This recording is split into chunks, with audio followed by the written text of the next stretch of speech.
Hello K, long time lurker, and I like to share a nope spook I've had last year in good old green text. Be me. Just turned 18. Live in northern New Mexico north of Carson if you know the area. Fuck yeah, now I can legally romp around the woods with my rifle. And since this is K, I'll tell you some of the guns I use in this experience. I am the proud owner of a Sacco L691, in 7mm Rem mag with a Leopold Vari X4 1650. Literally salivate over this gun every time I pull it out of the case. I also carry my Ruger Mk2 with me, open carry with me just for plinking and small game when I am on my property. But time for some backstory. I inherited an absolutely massive tract of land from my Finnish grandparents when they immigrated here, 890 acres and surrounded by national forest on 3.5 sides. I have always grown up on this land, and as strange as it sounds, Finnish tradition too. My mother and father were also Finnish, ironically, but they had a really bad falling out and I lived 99% of my childhood with my grandparents. Having grown up with my grandparents who, in specific, my grandfather who was a abhorrently religious pagan, and I'm pretty sure he was one of the few or last holders of true Finnic pagan traditions and beliefs. This being said, consulting him on what happened to me later in the story, I don't think any Finnic beliefs encompass what I experienced.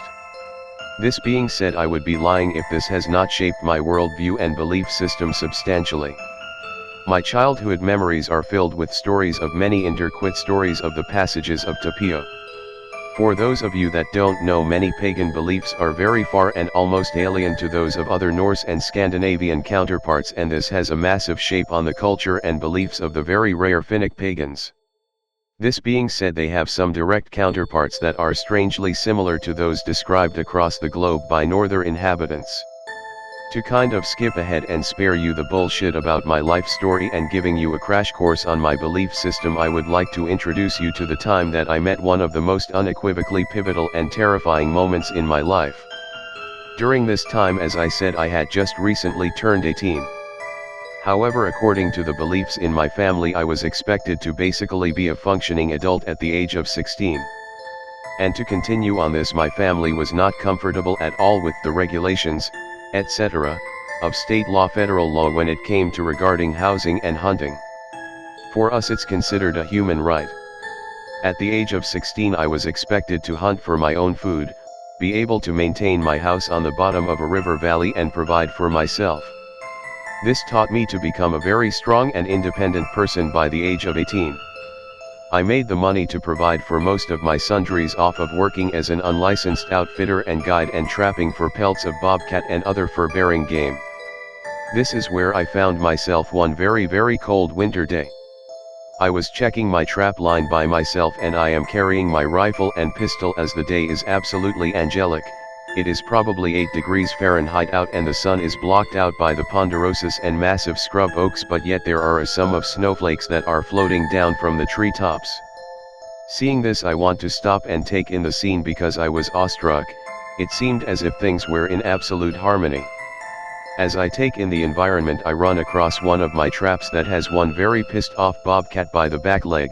I don't remember how far down the line I was, but I generally run about 30 to 40 conibears. Seeing this, I set down my rifle and get my .22 ready for a shot. As I inch closer and bang, all is silent and I skin out my first pelt of the day. As a respect for my kills, I always try to take the skull and put oak leaves in the mouth, as is a common tradition, I'm sure. Fast forward 10 to 15 minutes, I'm on my way further down the line. I end up bagging a yote and badger that whole way down. At this time I'm at the end of my line and the sun is setting in a rainbow of clouds across the sky, but I realize my time and place is not there and I begin my way back. I am double backing on my outward bound tracks because it's easier to wade through that in 2-foot snow. And I come across this point in my tracks and it looks like a shuffle of an animal in my tracks and a one-way trail that heads out of my tracks. Guys, this was very strange to me, not because something was in my tracks, it was the fact that these tracks seemed as if they materialized out of my tracks. It didn't follow my tracks and take a turn. It didn't hop off of something in the trees and bolt off one direction. It was just the strangest situation, and it didn't put me on 10 out of 10 spooked, but it sure was strange. Again, I am not mentally retarded, and from my upbringing I know of spirits that lead people into the woods to move, kill, drive them insane.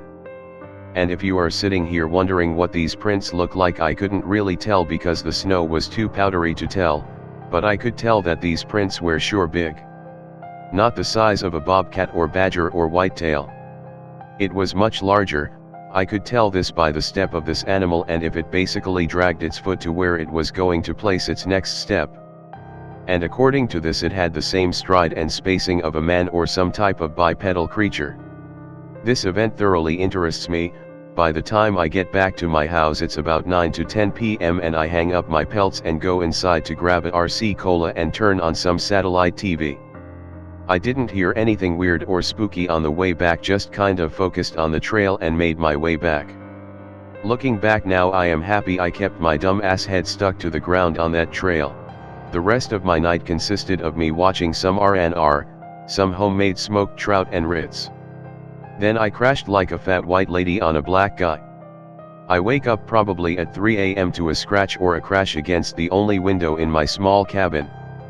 So I get up out of my mattress and take a look out the window that sits about 4 feet to my left, and I look out the window and see nothing but a one-way set of tracks to my window in the snow. Again, a one-way set of tracks. The same tracks that I saw from my walk back. This thoroughly spooks me big time. Now I go to my front door and put my bear bar across it and cover my windows. I spend the rest of my night trying to sleep but not being able to. The next day, I get up completely, skip out on my food and quickly prep my animal hides for tanning. After this I grab my kind of quick gear, which was my rifle and a bag with food and fire starter in it. Hop in my surplus Chevy C10. I drive to my pap's house and I tell him what happened. He gives me a very cold look and goes into a back room and gives me a small amulet and says, "Do not hunt for a few days, and I want you to go out there and offer that thing," as he called it, u.bugme, a gift. Which to my knowledge u.bugme are like demonic counterparts to what regular Joes would call elves. They go to the profitable and demand a gift, or they will torment you and sometimes kill those who are too rude to them by not offering a gift. According to who you reference, these entities can be good or bad depending on your situation. They can mean they come at a time of famine or in general a shitty time and demand a gift, and later you will receive good fortune hunting by respecting them. Or they can come after a time of bounty and remind those that what has been given can be taken away.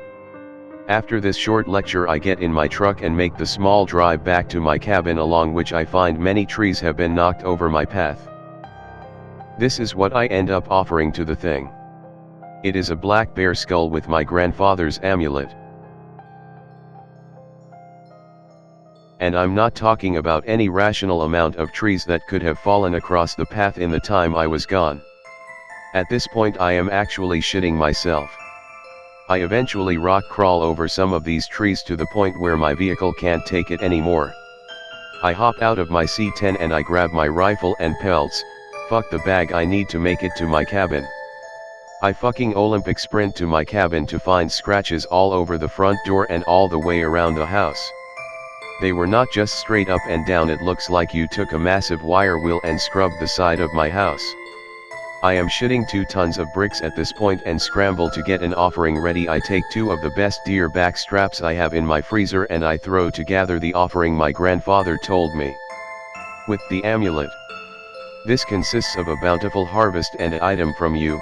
This part may sound disgusting to you guys, but I took out my Leatherman right then and there and pulled one of my front canine teeth out. And after this I take a picture to prove I did this to my grandfather because he wanted to make sure I wasn't killed in the night.